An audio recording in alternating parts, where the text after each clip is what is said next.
제일 큽니다. 불교학회가.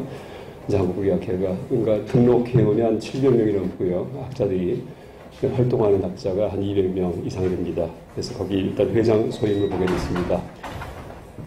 또 하나 얘기 드리면은 이제 제가 뭐 여러 가지를 했는데 저 치과에서 하다가 이제 학교 공부한 것도 좀 특이하지만은 또 제가 원래는 대학교 들어갈 때 저 미술대학 관련된 사람입니다. 그래서 제가 조각을 참 잘합니다. 지금도 작품하고 있고요. 그다음에 퇴직하면은 꿈이 테라코타 작가가 되는 겁니다. 제가 테라코타 잘합니다. 그래서 근데 최근에 또 하나 이제 한 3, 4년 전부터 하여간 뭐 저는 이제 특징이 하고 싶은 거 다 하고 삽니다. 하고 싶은 거. 그래서 이제 시를 쓰고 시작했습니다. 그래서 지금 벌써 한 80편이 넘었는데 그 중에 하나를 제가 좀 읽어드리고서 이제 시작하겠습니다. 두 개 읽어드리겠습니다. 하나는 제가 암기하는 거고요. 하나는 이제 새로 읽어드리겠습니다. 그 암기하는 시는 뭐냐 하면은 이제 제목이 억울한 누명이라는 시입니다. 억울한 누명. 뭐 간단합니다. 이제 이 들판에 물가에 갔다가 쓴 시인데, 물가에, 시냇가에 갔다가, 이제 제목, 억울한 누명. 나는 무심코 다가갔는데, 쏜살같이 달아나는 물고기 때, 끝입니다. 그 다음에, 하나 또 가장 최근에 쓴 시를 하나 읽어드리겠습니다.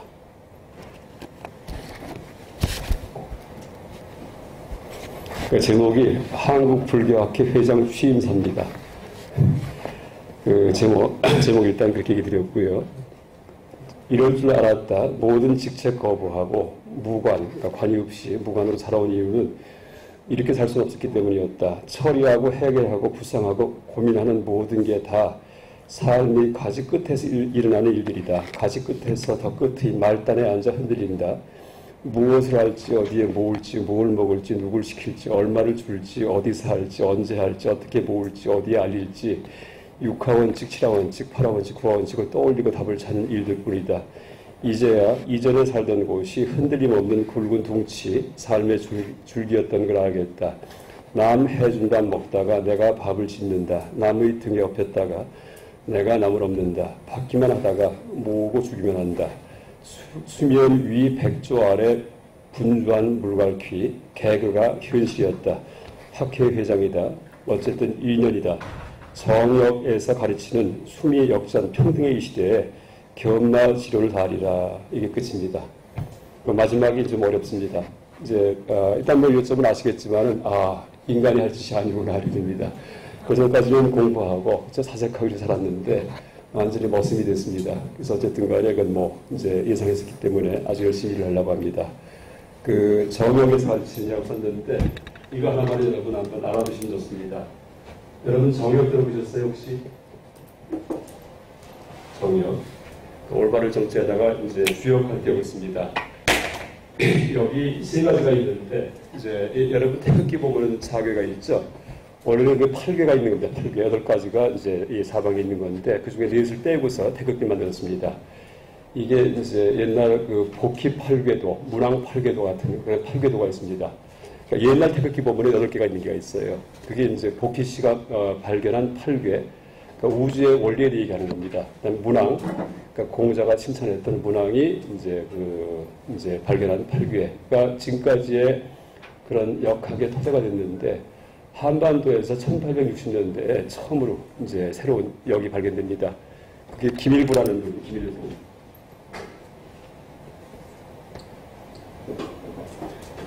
김일부 선생이라는 분이 이제 허공에 이런 그 태극 같은 8개 사건 헛것이 보여가지고서 그러니까 이제 실성했나 이제 그렇게 오해를 했다가 나중에 그 이치를 다 풀어가지고 세상이 바뀌었구나라고 그렇게 이제 가르침을 펴기 시작합니다. 김일부 선생 영향받은 사람 중에 하나가 여러분 증산교 아시죠? 증산도 대순진리에 그 증산 강일순 선생인데 이분이 이제 김일부를 한 반나절 만납니다. 그 다음에 큰 힘들었습니다. 그래서 나중에 증산교가 됩니다. 그래서 이 근대 한국 신종교의 아버지가 김일부입니다. 바로 정역이고. 근데 이제 여기가 미래 세상에 대해서 예측을 합니다. 미래 세상에 대해서. 근데 이 정역에 보면은 이 8개를 보면은 보통 태극기의 8개가 뭐 건고리가 해가지고 지금 곤대고요. 이어지면 양이고 끊어지면 음입니다. 양음할 때. 근데 이제 이 정액 활비도 같은 경우에는 이렇게 흙이 있고, 그 다음에 사방에 이렇게가 이제 팔방에 괴가 있는데, 이 순서가 이제 들어가서 이 간일 경우는 이게 간괴예요. 간괴입니다.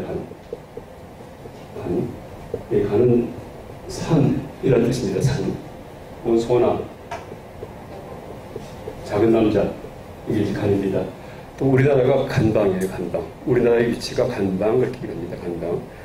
근데 그 간이 이제 양이 여기 있고 음이 밑에 있고요. 이 괴에 보면은 일반적으로 이 간방이 그 어떻게 돼 있었냐 하면은 그 이렇게 돼 있었습니다. 이렇게. 근데 정력이 되면은 이렇게 된 다음에 간방이 정도로 가면서 거꾸로 뒤집어집니다.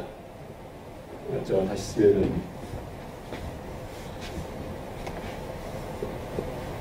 이렇게 된다는 얘기예요. 그래서 여기 양뼈가 여기 바깥에 있었는데 여기는 안으로 들어오잖아요. 이걸 수미역전 그렇게 합니다. 머리하고 꼬리가 뒤집혀졌다 얘기를 합니다. 그래서 이걸 이제 어떻게 해석하냐 하면 주인이 종이 되고 백성이 왕이 되는 세상이다 얘기합니다. 아마 여러분 요새 절감할 겁니다. 이제 세상 변합니다. 그래서 이제 그게 이제 그걸 후천 개벽 그렇게 얘기해요. 정신 문명의 시대가 열렸다 이렇게 합니다. 그 전까지는 힘이 세고 물질적으로 강한 사람들이 이겼는데 지금 그게 아닙니다. 그래서 서서히 이제 바뀝니다. 그리고 지금 우리나라든지 전 세계적으로 목도하고 있는 그런 평등의 조짐이 그게 일시적인 게 아니고 이제 앞으로 끝없이 더 이제 점점 강해집니다. 그래서 또 어저께 보니까는 미스 아메리카 수영복 심사 페이지까지 얘기 나오죠. 그게 하나하나가 그 전까지는 뭐 여성하고는 이제 선택의 대상이었는데 지금 용납하지 않습니다. 옛날에 여성이 미 꼬리고 남성이 수였어요. 머리였는데 지금 용납하지 않습니다. 그래서 남녀 평등, 그 다음에 빈부 평등, 그 다음에 강자 약자 평등의 시대가 이제 됩니다. 근데 그게 이제 옛날식으로 어떤 처신할 경우에 그럴 경우에는 봉변을 당합니다. 뭐 다른 거 없습니다. 여러분 청문회 때 보면은 참 괜히 나갔다가 평생 망신당하는 분 많이 계십니다. 그렇죠? 그래서 그게 뭔가 특수한 진보 좌파가 막 이러는구나 하고 착각할 수도 있지만은 아닙니다. 그게 대세입니다. 그래서 그게 뭐 진보가 좋다, 이제 아니면 보수가 좋다 이런 얘기도 아닙니다. 그래서 이제 이 얘기를 누가 하셨냐 하면 옛날 타너 컨심스께서 하신 얘기입니다. 제가 현재 발견한 게 아니고 이분께서 이제 수미역전, 머리와 꼬리가 뒤집혀진다.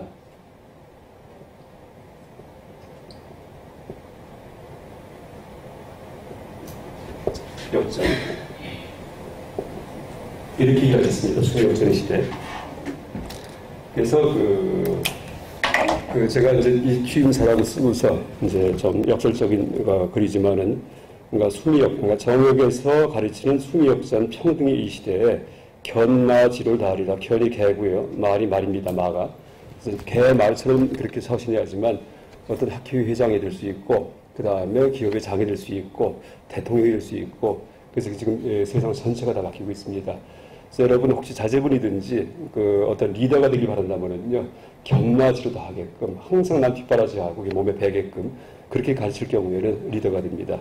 그래서 앞으로 세상이 바뀌기 때문에 그래서 어쨌든 이제 이 제목은 참 코믹합니다. 한국불교학회 회장 취임사 이렇게 시를 제목을 달긴 했지만은 이제 하고 나니까는 2년간 앞으로 2년간은 내 삶은 없구나 이렇게 됩니다.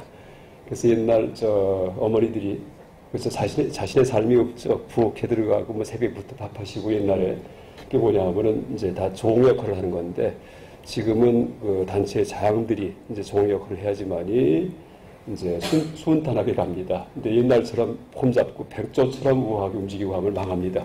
그때는요. 그래서 이제 그 얘기를 드리는 겁니다. 그 다음 본론 들어가서 제가 이제 이 강의실을 보니까 이제 얼핏 제가 사진을 봤습니다. 봤더니 이 세로로 길기 때문에 혹시 뒤에 앉으시면은 파워포인트 하더라도 안 보일 것 같아갖고 이제 파워포인트 준비하지 않고서 그냥 프린트볼만 했습니다. 근데 보니까 앞에 이렇게 앉으시면은 파워포인트 써도 되겠습니다. 다음에는 한번 준비해 보겠습니다. 그리고 강의 제가 4번 앞으로 이제 하게 됐는데 이제 큰 제목 로마자 1, 2, 3, 4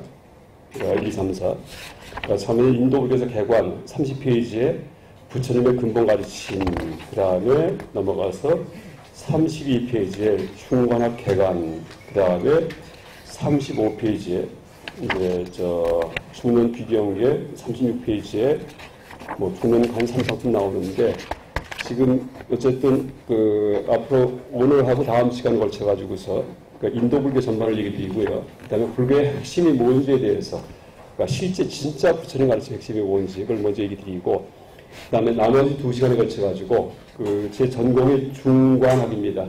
혹시 중관학 강의 들어본 적 있으신가 모르겠습니다. 제 대학 과정에서 들으시지 있었던가요? 여기에서 봉사에서 없었죠. 아마 중간이라는 말도 처음 듣는 분이 많이 계실 겁니다. 그러니까 중간이 가운데 중자니까 볼건 자세인데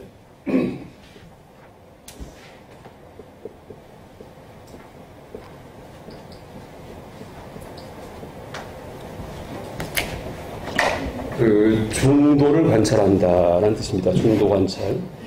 이 중관학, 이 학문을 중관학이라고 부릅니다. 근데 이게 제 전공입니다. 87년도에 동국대학교 인도철학과 대학원에 처음 입학했다가 지금까지 몇 년일까요? 30년인가요? 이게 이제 제 특기, 공부하고 강의하고 그다음 논문 쓰고 그를 지냈습니다. 그래서 이제 이 전공이 뭐냐 하면은 이제 이 불교를 다 공부는 하긴 하지만은 그 중에 여기 안에서만은 내가 전 세계 누구보다 뒤지지 않는다. 이럴 경우에 이제 전공이 됩니다. 그래서 이게 전공인데 이 얘기를 이제 끝에 그러니까 2번에 걸쳐 갖고 말씀드리겠습니다. 이 중간의 뜻이 뭐냐 하면은 중도 관찰인데 중도가 가운데 길이란 뜻입니다. 가운데. 또 석가모니 부처님의 초전법문 제일 첫 번째 설법의 핵심이 바로 중도 법문입니다. 중도. 그러니까 초전법문 처음에 녹양원에서 5비구한테 이 법을 설하시는데 가르침 설하시는데 그 중도고요.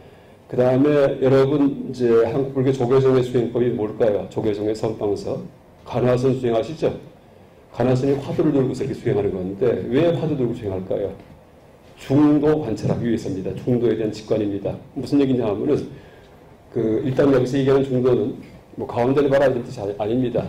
그러니까 쉽게 요새말로 얘기한다면은 탈이분법 하면 됩니다. 그러니까 이분법에서 벗어나는 것 이게 중도입니다. 이분법.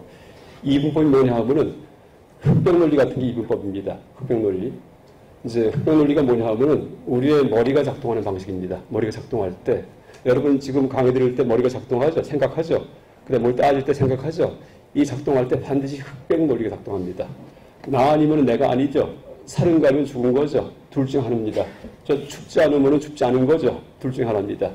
형식 논리학, 일반 논리학에서 뭐 동일률, 모순율 이렇게 얘기를 하는데 그걸 그냥 간단히 얘기하면 흑백 논리입니다. 이거다 저거다. 뭐 이분법적 사고방식입니다. 근데 중간은 그런 이분법적 사고방식이 잘못되었다는 그런 통찰을 제공하는 게 중간학입니다. 그게 바로 중도가 뭐냐 하면은 가운데라는 얘기가 아니고 이분법 틀렸다. 흑백 논리 틀렸다. 이게 바로 중도입니다. 그래서 이제 그것을 직관하게 만드는 그런 학문이 중간학이고 이제 어떻게 직관하냐 하면은 그냥 봐라가 아니고 논리적으로 설명을 해가지고 다 이해를 시켜요. 여러분 나중에 중간학 강의 들으면은요 살았다 죽었다 다 없어집니다. 죽음이 없네 이렇게 돼버립니다. 기대하세요 나중에. 삶이 없네 이렇게 됩니다. 시간도 없고 공간도 없어요. 다 없어집니다. 그래서 반야신경에서 얘기하는 모든 게 공하다. 뭐 말은 많이 듣지만은 잘 모르시죠. 그걸 제가 아주 명료하게 말을 통해 갖고서 이해가 되게 알려드립니다. 그래서 말만 이해할 줄 알면은 누구든지 이제 중도, 부처님이 가르치신 핵심이 바로 이것이구나 하고 그렇게 알 수 있습니다. 그래서 이제 중도에 대한 관찰인데, 그럼 왜 이런 중도 관찰을 가르치냐 하면은 이제 이 목적이 무슨 뭐 사상을 알려줘가지고서 위대한 사상가가 되기 위해서 이게 아닙니다. 이 목적은 똑같아요. 부처님 가르침과 똑같습니다. 뭐냐 하면은 괴로움으로부터 해방입니다. 그러니까 고진멸도할 때 고멸, 이게 목적이에요. 근데 우리가 괴로울 때 어떤 괴로움이 있냐면은 이제 뭐 시련의 괴로움도 있고, 저 배고파도 괴롭고, 저 굶어도 괴롭고, 비용이 들어도 괴롭습니다. 근데 그거 말고 또 괴로움이 있어요. 아주 고급 괴로움이 있어요. 그러니까 일반 사람들은 잘 느끼지 못하는 괴로움이 있습니다. 뭐냐 하면은 소크라테스 같은 사람들만 느끼는 괴로움이 있어요. 뭐냐면 생각의 고통입니다. 나는 누굴까? 왜 태어났을까? 도대체 존재가 뭐냐? 죽으면 어떻게 될까? 전생이 있나 없나? 그런 생각 가끔 드시죠? 아마 그런 생각이 강하시기 때문에 여기 불교 대학 오셨을 겁니다. 그런 생각 없는 분들은 여기 안 나오십니다. 옛날 격언이 있어요. 제임스 스튜어트 밀의 이제 격언이 있는데, 배부른 돼지보다 배고픈 소크라테스가 나았다. 말을 있죠. 아마 많이 들으셨을 겁니다. 그때 배고픈 배부르니 원래 영어는 satisfied, unsatisfied 이렇게 씁니다. 그래서 이제 만족한 돼지보다도 불만족한 소크라테스가 나왔다. 그래서 실제 이런 그 종교적 철학적 의문들은 일반 사람한테는 안 떠오릅니다. 일반 사람들은 어떻게 하면 돈 많이 벌까? 어떻게 하면 승진할까? 어떻게 하면 좋은 대학 갈까? 이 생각만 하고 삽니다. 어떻게 하면 큰 집에 이사 갈까? 어떻게 하면은 차액을 많이 남기고 아파트에 투기할까? 이 생각합니다. 근데 이제 그럴 경우에는 그런 물질적 삶에, 물론 그것도 중요합니다. 중요하긴 하지만은 이제 그거는 그냥 이제 우리가 기본으로 이제 하는 그런 행동들이고, 언뜻 살다가 그 시간 여유가 나면은 막 새벽에 자다가도 일어납니다. 아, 나는 누굴까? 죽으면 어떻게 될까? 야, 황당하구나. 왜 태어났을까? 이게 뭘까? 이런 마음이 듭니다. 그러니까 소크라테스 같은 경우에도 본인이 누군지 몰라요. 그게 평생 하고 다니는 말이 뭐예요? Know thyself 하고 다녔죠. 너 자신을 알라고요. 그러니까 죽을 때도 그러니까 나는 아직도 나 자신이 뭔지 모른다고 돌아가십니다. 그래서 이제 그런 것들이 바로 종교적 철학적 의문인데 거기에 답을 주는 게 중간학입니다. 어떻게 답을 주냐 하면은 여러분 그런 의문이 떠올랐을 때 그 의문을 뭐가 만들었을까요? 뭐가? 우리의 생각이 만든 겁니다. 생각이. 그렇죠? 머리 굴려서 만들어진 거예요. 근데 우리가 생각을 하고 머리 굴릴 때 그 세상에 있는 그대로의 사실이 그냥 그대로 생각에 들어간다면은 그런 생각들이 다 진짜일 겁니다. 그러니까 다시 말해서 그러니까 우리가 머리 굴리는 게 생각하는 게 그 세상에 있는 그대로의 사실 그대로 묘사한다면은 그 생각들이 진짜 있는 것들일 겁니다. 세상에. 그랬는데 생각이 작동하는 방식을 연구해 보니까는 엉터리예요. 다 가짜입니다. 세상과 무관합니다. 그러니까 어떻게 돼요? 그런 종교적, 철학적 의문이 다 허구구나라는 사실을 자각합니다. 그래서 끝에 가서 그런 의문이 해소가 됩니다. 답을 내는 게 아니고 죽은 다음에 천당 가면 지옥 가 이런 얘기를 하는 게 아니고 죽었다 살았다 간다 온다 이런 게 원래 세상에 없다 이걸 알려줍니다. 그래서 이제 간다 온다 죽었다 살았다가 다 우리 머리 굴려 만든 겁니다. 어릴 때부터 엄마 아빠한테 잘못 배워가지고서 간다 온다 죽었다 살았다 생각합니다. 그런데 있는 그대로 보니까는 가는 것도 없고 오는 것도 없고 삶도 없고 죽음도 없습니다. 그래서 이제 그때 머리가 시원해집니다. 머리 굴려봤자 가짜구나 이렇게 됩니다. 이게 이제 바로 공사상이고 이 공사상을 공에 대해서 논리적으로 설명하는 학문이 바로 중간학이고 앞으로 4시간 강의 중에서 마지막 2번에 걸쳐가지고서 그 논법에 대해서 제가 훈련드리고 그 다음 예를 들어갖고서 몇 가지 쭉 설명하겠습니다. 하여간 그게 제 전공입니다. 이제 간단히 예를 든다면은요. 여러분 이제 제가 오늘 이 강의실 처음 들어왔는데 들어오자마자 어휴 넓구나 이런 생각이 들었습니다. 그럼 이게 넓은 강의실이죠? 항상 크죠 이 강의실은요? 그런가요? 아닐 수도 있어요. 세종문화에 갔다 온 사람들은 좁네 이럴 수도 있습니다. 그렇죠? 그럼 이 강의실이 왜 커졌냐 하면은 작은 방을 염두에 두고 들어오면 커집니다. 근데 큰 방을 염두에 두고 오면 작아집니다. 그럼 이 강의실에 원래 크기가 있나요 없나요? 없죠? 이 강의실이 큰 강의실이에요 작은 강의실이에요? 그 말 못합니다. 그 말을 한자로 표현해보세요. 한자로다가 크다가 대자고요. 작다가 소자예요. 이 강의실은 크지도 작지도 않죠. 비대비소죠. 혹은 없을 부자 써가지고 무대무소죠. 어디서 많이 보던 얘기죠. 불생불멸 불구부정. 그쵸? 양쪽 다 부정하는 겁니다. 이분법 답합니다. 다시 말해 크다 작다가 바깥에 있는 게 아니고 이 속에 있다는 얘기예요.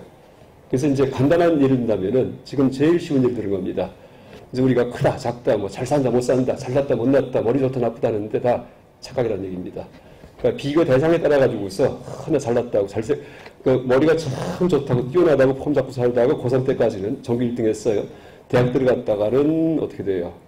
F 맞는 사람들이 있습니다. 여러분 오늘 포항공대가 300명 입학하는데 1년에 자살 학생이 6명이 나왔습니다. 어마어마했습니다. 그러니까 지금은 없어졌어요. 각 그 기숙사마다 담임 그 교수를 둬가지고서 상담하면서 지금 없어졌습니다. 근데 왜 그럴까요? 포항 가려면은 전교 몇 등 해야지 돼요. 근데 들어가 보니까는 꼴등도 합니다. 그렇죠? 그러니까 이런 경험 처음이야. 그래서 죽어야지 이렇게 돼버립니다. 그게 뭐예요? 그 전까지 본인이 공부 잘하는 게 원래 잘하는 게 있는가 보다 착각하고 살았다는 얘기예요. 남이 못해줬기 때문에 고맙게 그래서 내가 폼 잡은 건데 들어가니까는 다 그런 인간만 모입니다. 그럼 거기서 또 비교가 생깁니다.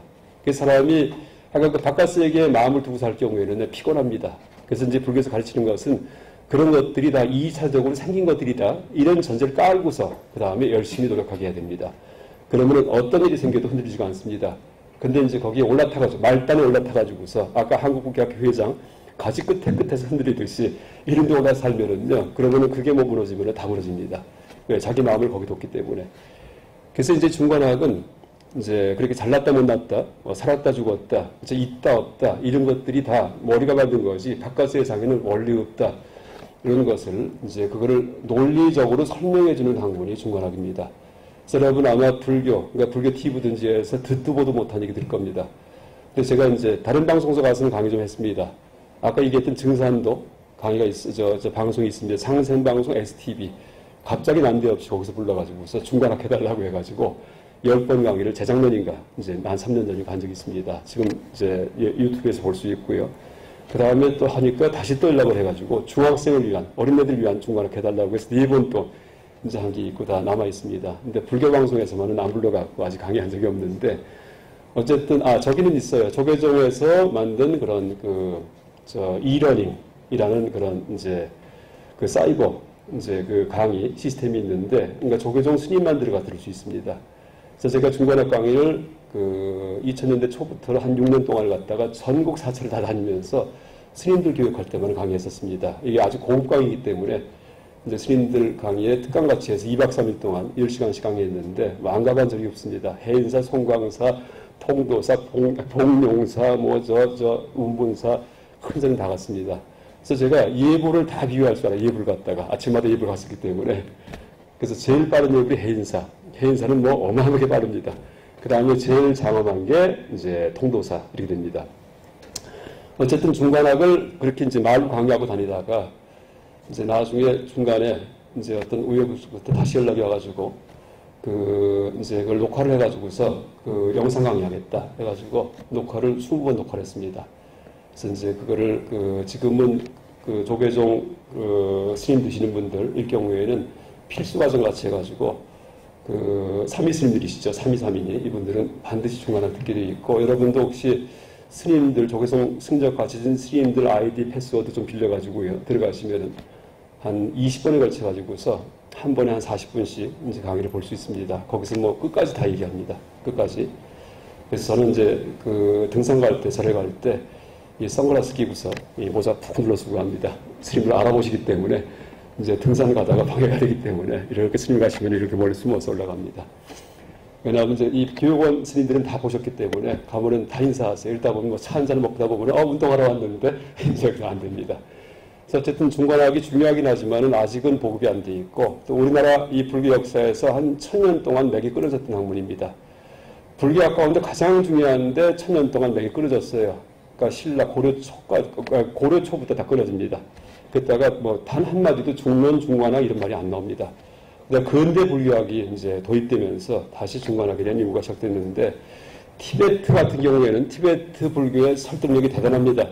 그러니까 중관학을 제일 중시합니다. 모든 교학의 제일 꼭대기에다가 이 공의 논리를 넣습니다. 그래서 이 훈련을 한 3년간 갔다가 이것만 공부하십니다. 이 티베트 스님들 총 16년 공부 과정 중에서 이 중관학만 3년 공부합니다. 그래서 이제 여러분 들어보시면은 이게 불교의 핵심이구나, 끝이구나. 보통 뭐 본래 무일물 아무것도 없다는데 진짜 아무것도 없구나 이렇게 돼버립니다. 그래서 이제 물론 그게 다는 아니에요. 그러니까 지적인 정화, 머리 시원하게 해주는 거, 이게 중관학입니다. 감정 정화, 이건 또 다른 문제입니다. 탐욕, 분노, 잘난 체, 교만 이런 것들은 한참 걸려야 없애려면은요 이걸 습기 이렇게 일합니다.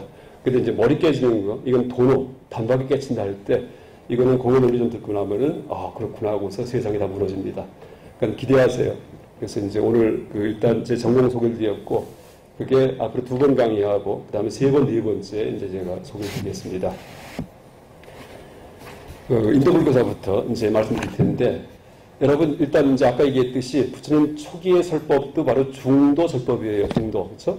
그러니까 있다 없다, 이거다 저거다, 이어졌다 끊어졌다, 상견 단견 그렇게 얘기합니다. 다 틀렸다 이렇게 이제 그게 바로 연기고요. 근데 간화선 수행할 때, 아까 이제 간화선 얘기 드렸는데, 간화선 수행할 때 화두를 드는데, 화두를 들 때 어떻게 됩니까? 화두 아시죠? 그렇죠? 화두 들을 때 이른다면은 조주무자 화두라고 있습니다. 그러니까 조주 스님께 여쭸어요. 개에게도 불성이 있습니까? 부처님 성품이 있습니까? 하고 여쭈니까 원래 기대했던 답은 있다예요. 있다. 왜냐하면 일체 중생 실유 불성이기 때문에 모든 생명체가 다 불성이 있어요. 여러분 한번 실험해봐도 됩니다. 집에 애완견 키우시죠? 강아지 앞에서 이렇게 싸우는 신용 해보세요. 개가 가만히 있으면 막 말립니다. 막 짖으면 난리가 납니다. 그 말리는 마음이 불성이에요. 그렇죠? 왜 싸우냐고 막 옆에 이제 심지어 강아지조차도. 그래서 이제 어쨌든 일체 중생 시류불성인데 다 불성이 있습니다. 그런데 그 개를 보니까는 그렇게 말릴 때 말고 뭐 별걸 다 먹고 빌지도 합니다. 그러니까 저런 놈한테도 부처님 성품이 있냐고 여쭈었어요, 제자가. 근데 기대했던다고 있다는데 이 조조스님께서 무 이렇게 답을 하세요. 무 없다 이렇게 얘기하십니다. 그러니까 충격적이에요. 왜? 원래 이론적으로 본다면은 개에게도 불성이 있어야 되거든요. 근데 조지 큰 스님이 무 이렇게 답을 하십니다. 그리고 제자가 이제 참 이상합니다. 왜 무라고 하셨을까? 근데 그 일화가 화두가 돼가지고서 후대 송나라 대종고 스님 때 한 400년, 300년 지난 다음에 그게 이 소재가 돼가지고 그것만 생각하는 거. 왜 무라고 하셨을까? 왜 물까? 무 하는 게 화두입니다. 그게 이제 화두예요. 그래서 그게 터질 때까지. 답이 말로 나오는 게 아니에요. 그냥 왜 물까 이러고 있으면 됩니다. 근데 그때 이제 이 주석서에 보면은, 그러니까 대종고 스님께서 송나라 때 이 관화선법을 이제 창안하셨는데 그분의 주석에 보면은 그때 무라고 얘기할 때, 무라고 떠올릴 때, 그건 없을 무자도 아니고 그렇다고 또 있을 유도 아니다 이렇게 합니다. 그 무슨 얘기예요? 무도 아니고 유도 아니라는 얘기죠. 그러니까 화두 들을 때 뭐예요? 유와 무를 떠난 그 공주가 들어가라는 얘기입니다. 그렇죠? 뭐예요? 이분법에서 벗어나는 얘기입니다. 다시 말해 중도의 궁지를 몰고 가는 것이 바로 화두입니다. 중도의 궁지. 뭐 칠통 속에 들어간 쥐처럼 얘기합니다. 숯불 속에 들어간 쥐처럼 오도가도 못합니다. 생각이요. 그게 중도입니다. 오도가도 못하는 게 뭐예요? 오도가도가 뭐예요? 흑백 논리예요. 오도가 흑이고 가도가 백입니다. 근데 그게 꼼짝 못할 때까지 그냥 끝까지 가버리면 터집니다. 그러면 그때 어떻게 돼요? 아우, 내 생각이 다 엉터리구나 이렇게 돼버립니다. 그래서 화두 타파했을 때 답이 나오는 게 아니에요. 왜? 답 나오면 전부 다 생각이기 때문에. 생각의 한계를 자각하는 겁니다. 생각이 허구구나. 그럼요, 뭐든지 얘기하십시오. 그 문자 속에요. 네. 의식이 있다고 봐야 되죠. 의식이요? 뭐 그렇게도 됩니다. 네. 전체 의식이 뭐 광활한 의식이 들어있다고 볼 수 있죠. 뭐 문자만이 아니고 우리의 모든 삶에 다 의식이 들어 있습니다. 예. 이분법적으로 단순하게 생각하기보다는 예. 전체 대방광활한 의식이 그 안에 들어있다 봐야 되지 않습니까? 그래도 되는데 그러면 또 사유가 이제 시작됩니다. 네. 그래서 아무리 불교라고 하더라도 이제 관념일 뿐이기 때문에 그걸 타파하는 게 불교 관념을 타파하는 게 공사상입니다. 여러분 반야신경 보시면은요, 내용만 보면은요, 이건 불교 비방하는 경전입니다. 석가모니 부처님 비방하는 게 반야신경입니다. 왜? 무고진멸도 무지정모도. 고진멸도가 부처님 가르침의 핵심인데 그거 없답니다. 지혜도 없고 그다음에 어른도 없다. 뭐 깨달았다 그러면 하지 말라는 얘기입니다. 5원 12처 18개 다 말씀하셨는데 무아리비설신이 무색상의 미처법 생즉시공 공지수색 다 없다는 얘기예요. 그러니까 실제 불교 이 반야신경은요, 겉만 보면 회불의 경전이에요. 그래서 이제 실제 심지어 이제 화엄이 좋다 아니면은 반야가 좋다 얘기를 하지만 그거조차도 끝에 가면 다 버립니다. 그게 반야신경에서 얘기하는 공중무수상행식의 공의경지에는 그런 거 없다는 얘기입니다. 왜 반야신경이 나왔냐 하면은 그전까지는 부처님 가르침을 금과 옥조로다가 모시는 분들이에요. 그게 바로 소승불교, 부파불교입니다. 그러니까 이제 부처님 가르침이 실제 초기 불전에서는 뗏목이다라고 얘기를 하셨는데 그 뗏목 타고서는 그냥 거친 강을 건너갖고 피안에 열반까지 왔는데 이분들이 너무나 가르침이 소중하니까 안 내리고 있어요. 누구요? 아라한들이요. 소승불교도가. 그러니까 내리세요, 내리세요. 이게 반야신경입니다. 내리세요, 내리세요가. 공중, 공의 경지, 열반의 경지에는 그런 것조차도 없습니다. 부처님 말도 다 말일 뿐입니다. 그 부처님의 말의 세계에서 그걸 법이라고 얘기합니다. 법공. 거기에서 내려야지만 진정한 열반입니다. 다시 말해 불교에 비방하는 경우는 반야신경이고 겉보기에는. 그런데 이제 그 의미로 본다면은 부처님의 참뜻을 제시하는 경전이다 얘기할 수도 있습니다. 그래서 지금 그 화두 들을 경우에도 의식이 관여한다든지 여러 가지 관념을 넣을 수도 있죠. 뭐 좋은 말씀입니다. 그렇지만은 더 이제 얘기한다면은 이제 의식이 관여하는 것은 꼭 화두만이 아니고 모든 삶 속에 대방광물 뭐 이렇게 이제 그런 부처님께서 관여하시기 때문에라고 얘기할 수도 있습니다. 그래서 그 일단 화두 이제 지금 얘기 드리는 이제 어떤 관점에서 보냐에 따라 설명이 여러 가지가 가능하지만은 제가 지금 말씀드리는 거는 이분법 타파라는 이제 그런 화두의 어떤 그 본질의 관점에서 우리의 사유의 이제 그런 흑백 논리에서 벗어나게 만드는 것이 화두 간화의 목적이다라고 얘기를 이제 드리는 거고요. 그다음에 그게 바로 중도를 이제 체득하는 거예요. 중도. 보통 스님들 견성한다고 할 때 그 선사들 견성이 뭘까? 견성 깨닫는 것을 견성이라고 얘기합니다. 이 견성할 때 이 생자가요, 불성이에요. 견불성입니다. 그러니까 부처님 마음을 깨닫는다라는 뜻입니다. 그러니까 견불성이라는 말을 줄이면은 견성이라고 이제 됩니다. 견성. 근데 이 그런 불성이 뭐냐 할 때, 그런 불성을 봐야 되는데, 불성. 이게 뭘까요? 이게 바로 중도입니다. 중도. 견성은 견중도예요. 중도. 견중도. 그러니까 불성이 뭔가 할 때, 이 중국 불교사에서 최종 결론이 중도가 불성이다. 그걸 중도불성론 이렇게 얘기를 합니다. 중도불성론. 그래서 이제 그 전까지는 이론이 많았어요.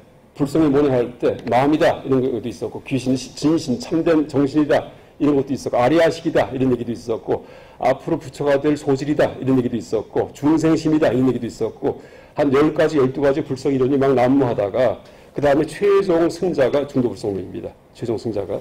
그래서 이제 이 이후에는 다 중도입니다. 불성은요.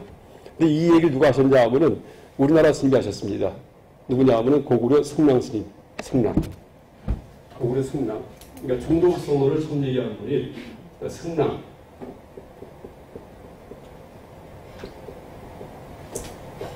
생전연대가. 그러니까 한국 출신 스님 중에서 사성적으로 가장 크게 중국에 영향을 끼친 분이 누구냐 할 때 원효가 아니고 성랑입니다. 성령 때문에 동아시아 불교 전체가 다 대성으로 바뀝니다. 여러분 양무제 아시죠? 양무제, 양나라 무제, 황제, 양나라. 이분이 이제 성령 때문에 이제 성령 스님의 가르침을 간접적으로 들은 다음에 이제 불교관이 바뀝니다. 그 전까지 소승이었다가 대성으로 바뀝니다.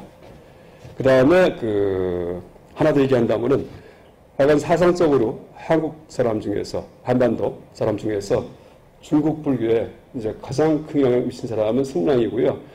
그 다음에 불교 이 신앙적으로 가장 큰 영향을 끼친 사람은 바로 김교각 스님입니다. 김교각 지장보살. 그러니까 봉원사에서 목조불상 이제 기증받아갖고 지금은 경치 캠퍼스에 모셨습니다. 김교각 처음 들어보셨죠? 지장보살. 왜? 우리나라는 기록이 없습니다. 그러니까 중국에만 있어요. 신라 왕자 출신인데 구화산에 가셔가지고서 거기 수행하시다가 큰 성자가 됩니다. 그래서 여러분 시진핑 주석 같은 경우에도 우리나라와 관계 얘기할 때 꼭 김교각 꼭 얘기합니다. 우리는 아무도 모르는데 불교학자도 모릅니다. 왜? 상국유사가 상국유사에 기록이 없습니다. 왜? 왕자였다가 활동을 거기서 했기 때문에. 근데 중국에는 기록이 어마어마하게 많이 남아 있습니다.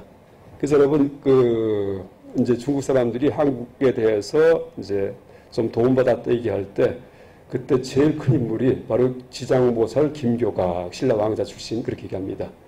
그러니까 보통 성덕대왕, 이제 에밀레종 만들었던 분, 이분의 아들 아닌가를 추정하긴 하는데, 모릅니다. 어쨌든, 이 승랑 스님이 중도불성론을 얘기하는데, 이 중도불성론이 이제 아까 얘기드렸듯이 생각이 이분법 타파예요. 그러니까 우리가 부처님 마음을 안다 할 때, 이제, 아까 제가 오늘 끝까지 얘기 드리고서 다시 강의하겠습니다. 그게 바로 불성이고요. 불성은 뭐냐면 불이중도예요. 여러분 중도할 때, 불이중도 들어보셨죠? 불이중도.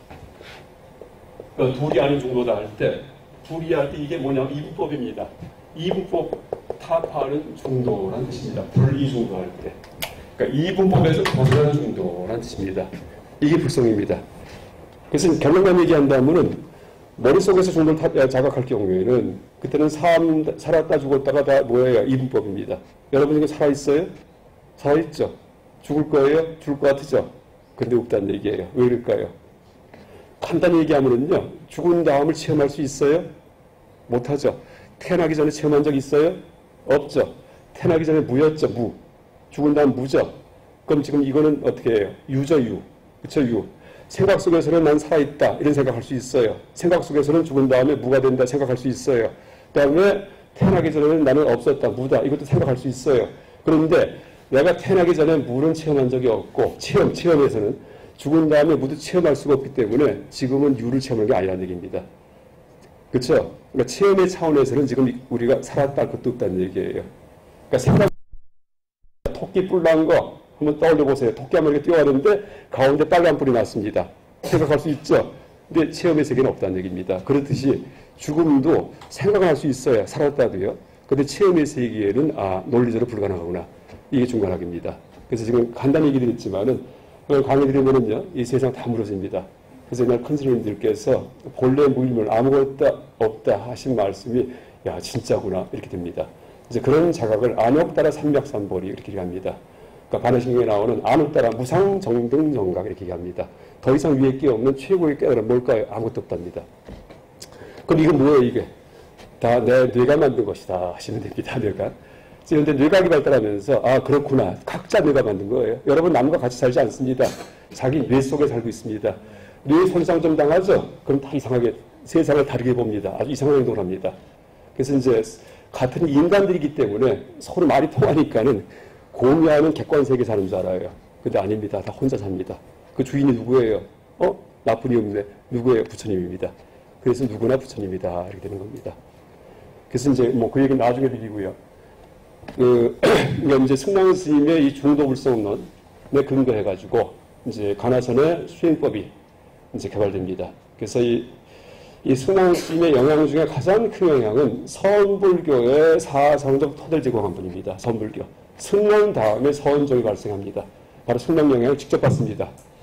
그래서 이제 여러분 초기 불전의 부처님도 중도를 얘기하셨고, 그다음에 서원 탄생할 때의 핵심이 중도였고, 지금의 간화선 수행할 때도 추구하는 것이 중도를 추구해요. 이분법에서 벗어나서 중도의 궁지를 몰고 와서 흑백 논리에서 벗어나는 것. 그럼 살았다 죽었다 나다 너다 이게 다 무너집니다. 살았다 죽었다가 무너지기 때문에 종교적 고민에서 해방됩니다. 난 살아있는데 죽으면 어떡할까? 삶과 죽음이 있으면 그 고민이 진짜 고민일 거예요. 근데 삶과 죽음이 실제 바깥에 없기 때문에 가짜 고민입니다. 그래서 해소가 됩니다. 일단 제가 말만 합니다. 말만. 그런 얘기 들었다고 해서 죽어도 좋아 이렇게 절대 안 됩니다. 왜 안 될까요? 머릿속에서는 죽음이 없는 걸 알았지만은 감정은 용납 못합니다. 하고 싶은 게 얼마나 많은데. 탐욕도 있고, 그렇죠? 분노도 있고, 교만심도 있고, 그렇죠? 이게 이제 해소돼야 됩니다. 그래서 이제 불교 수행은 딱 두 가지예요. 인지정화, 감성정화 이 두 가지입니다. 그러니까 지금 얘기 드리는 건 전부 다 인지정화만 얘기 드리는 거예요. 인지정화만. 그래서 감성정화는 천천히 합니다. 천천히. 그건 한목이 안 됩니다. 그래서 비유할 때 인지정화는 돌을 깨듯이 단박에 이루어진다. 돌 탁 깨지죠. 감성정화는 얽힌 실을 풀듯이 오래 걸린다라고 얘기를 합니다. 불교 전문 용어로 견도수도라 부릅니다. 견도수도. 그러니까 견도가 인지정화, 감성정화가 수도. 견도수도. 그러니까 불교 수행은 딱 두 가지예요. 볼견자예요. 인지의 길이 있고 수도. 닦음의 길이 있습니다. 그러니까 견도수도. 견도는 인지정화, 커버리션, 세상 보는 틀, 세상 보는 방식, 이걸 다 정화해요. 그러니까 하늘이다, 땅이다, 나다, 너다, 살았다, 죽었다, 다 틀렸다, 엉터리다는 얘기입니다. 아무것도 없어요. 그러니까 인지정화의 끝은 공의 발견이에요. 아무것도 없구나. 그 다음에 수도는 뭐예요? 이거는 감성정화. 감성이 뭐가 있죠? 세 가지가 있습니다. 대표적인 게. 탐욕이 있고, 막 욕심내는 것. 그 다음에 분노가 있고, 분노는 진심. 그 다음에 교만심, 잘난 하고 싶은 것. 이 세 가지가 감성입니다. 그래서 이 가슴 속에서 이 세 가지가 뿌리 뽑히면은 세상에 여한이 없어요. 생각 속에서 모든 그런 의문들, 이게 뿌리 뽑히면은요, 세상에 의문이 없어집니다. 그런 사람은 죽을 때 죽어도 좋아. 이렇게 됩니다. 아라한. 이렇게 됩니다. 그러니까 죽을 때 여한이 없습니다. 왜? 의심이 하나도 없기 때문에. 머리 굴려봤자 다 아무 소리가 알기 때문에 세상에 대해서 내가 누굴까? 뭘까? 이건 아예 생각 안 합니다. 그 다음에 한매칭이 다 풀렸어요. 하고 싶은 게 남아있어요. 이게 없다는 얘기예요. 왜? 세상은 험한 거 알기 때문에. 그래서 호락호락 하지 않아요. 그러니까 이제 탐욕도 제거하고, 분노 제거하고, 잘난 척하고 싶은 마음도 제거해버립니다. 그럼 가슴도 시원하고, 머리도 시원하기 때문에 죽을 때 뭐예요? 죽어도 좋아. 그게 아라한 이렇게 일합니다. 이제 나의 마지막 삶이다. 다시는 태어나지 않으리라. 이렇게 됩니다. 열반 이렇게 얘기합니다. 정멸해도 되고요. 그래서 이제 지금 제가 이제 중간에 얘기도 여기는 했지만은 부처님의 처음 가르침도 중도였고, 그 다음에 중간에 서원 사상의 토대도 중도였고, 중도. 그 다음에 현재 간화선 수행하는 이 수행법도 중도를 추구합니다. 그래서 불교는 일미다, 한맛이다 라고 얘기합니다. 그러니까 2600년 동안 단 하나도 변하지 않았다는 얘기예요. 불교의 본질이에요. 그 다음에 그래서 이제 그 얘기 일단 제가 뭐 끝까지 드리긴 했지만은 이왕 뭐 한 2분 동안에 그럼 더 끝까지 얘기 드리겠습니다. 하여간 이 지적으로 중도를 다각했기 때문에 종교적 고민에서 해방됩니다. 그래서 내가 누굴까? 나도 없다는 얘기입니다. 부처님이 무아라는 얘기가 다 중도를 하셨기 때문에 무아하시는 겁니다. 나도 없고 남도 없어요. 그 다음에 사함도 없고 죽음도 없고 그러면은 머리가 시원해집니다. 이게 이제 첫 번째고요. 그러니까 종교적 목표가 달성됩니다. 중도를 알기 때문에. 또 하나가 나는 나고 너는 너인 줄 알았어요. 근데 중도를 알고 나면은 그 선을 긋는 거, 이렇게 선을 긋는 게 이분법이에요. 나와 남의 선을 긋는 게 자타 이분법입니다. 이게 사라지기 때문에 동체 대비의 마음이 나옵니다. 그러니까 다 한 몸이구나 하는 이제 그런 그 감성에서 남이 고통을 느낄 때 이걸 그냥 눈 뜨고 못 봅니다. 도와주게 됩니다. 그러니까 자타 이분법 타파, 그러니까 자타 이분법이 타파되기 때문에 자비의 감성이 나온다는 얘기예요. 자비요. 그렇죠? 네, 중도예요. 또 하나 사회에 불의가 막 횡행합니다. 그러니까 길 가는데 그냥 이 힘센 사람이 막 따기를 막 때리고 있는 걸 갖다가 억울하게. 그럴 때 못 본 채 이런 사람들은 중도 모르는 사람입니다. 뜯어 말려야 됩니다. 이럴 경우에 왜? 강자와 약자 이분법이기 때문에. 그래서 이제 그때 정의감이 생긴다는 얘기예요. 그러니까 사회 현실에서 이제 너무나 이제 이 억울함을 당하는 사람이 있고, 그래서 이럴 경우에는 가서는 그걸 갖다가 타파시키는, 다시 말해 화해시키는 그런 행동을 합니다. 그래서 이제 보세요.